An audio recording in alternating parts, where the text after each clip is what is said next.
여러분, 때로는 가장 깊은 어둠 속에서 가장 밝은 빛이 시작된다는 말 들어보셨죠? 오늘 우리가 함께 살펴볼 이야기가 바로 그런 이야기입니다. 희망이라고는 찾아볼 수 없었던 시대에 한 평범한 사람의 기도가 어떻게 역사의 물줄기를 바꾸었는지 그 놀라운 순간으로 들어가 보겠습니다. 자, 이 흥미로운 말로 한번 시작해 볼까요? 이게 무슨 뜻일까요?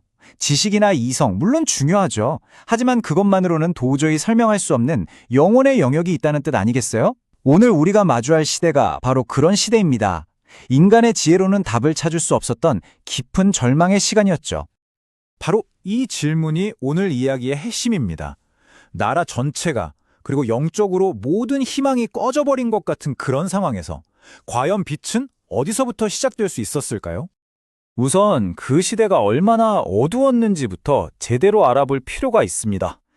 이야기의 배경은 로마가 세상을 지배하고 그 아래에 헤롯 대왕이 폭정을 휘두르던 유대 땅입니다. 상상해보세요.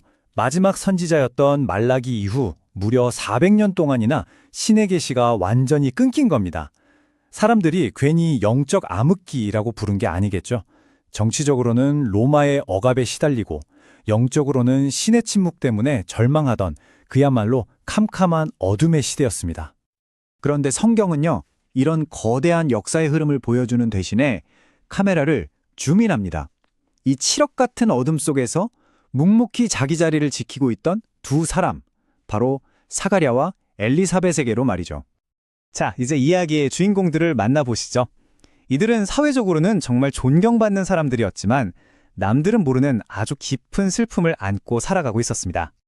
겉으로 보기엔 흠잡을 데가 없었어요. 신앙심 깊고 존경받는 제사장 부부였으니까요. 하지만 그들 마음속에는 평생의 고통이 자리 잡고 있었죠. 바로 당시 문화에서는 정말 큰 수치로 여겨졌던 자녀가 없다는 슬픔이었습니다. 여기서 참 아이러니한 게 뭔지 아세요? 바로 남편 사가랴의 이름입니다.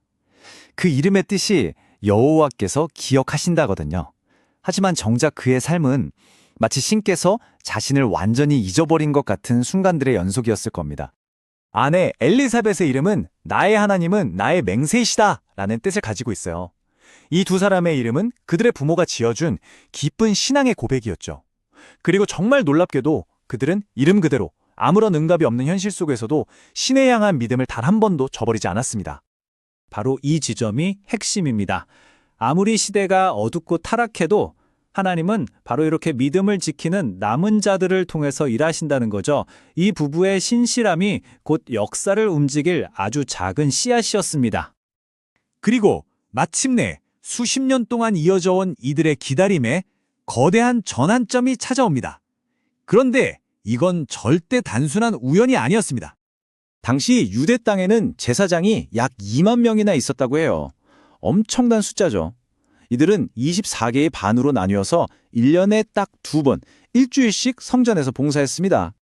그 수많은 제사장들 중에서도 성전의 가장 거룩한 곳, 성소에 들어가서 향을 피우는 일은 제비를 뽑아서 단 한 명에게만 주어지는 정말 평생에 한 번 올까 말까한 영광스러운 직무였습니다. 그런데 바로 그날 그 기회가 사가랴에게 찾아온 겁니다. 신학에서는 이런 순간을 카이로스라고 불러요. 그냥 흘러가는 시간, 크로노스가 아니라 신의 계획 안에서 모든 퍼즐 조각이 완벽하게 딱 맞아떨어지는 바로 그 결정적인 순간을 말하는 거죠.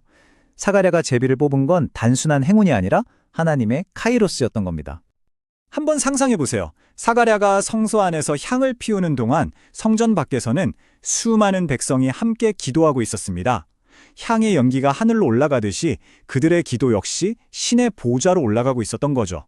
400년의 침묵 속에서도 기도는 단 한 번도 멈추지 않았던 겁니다.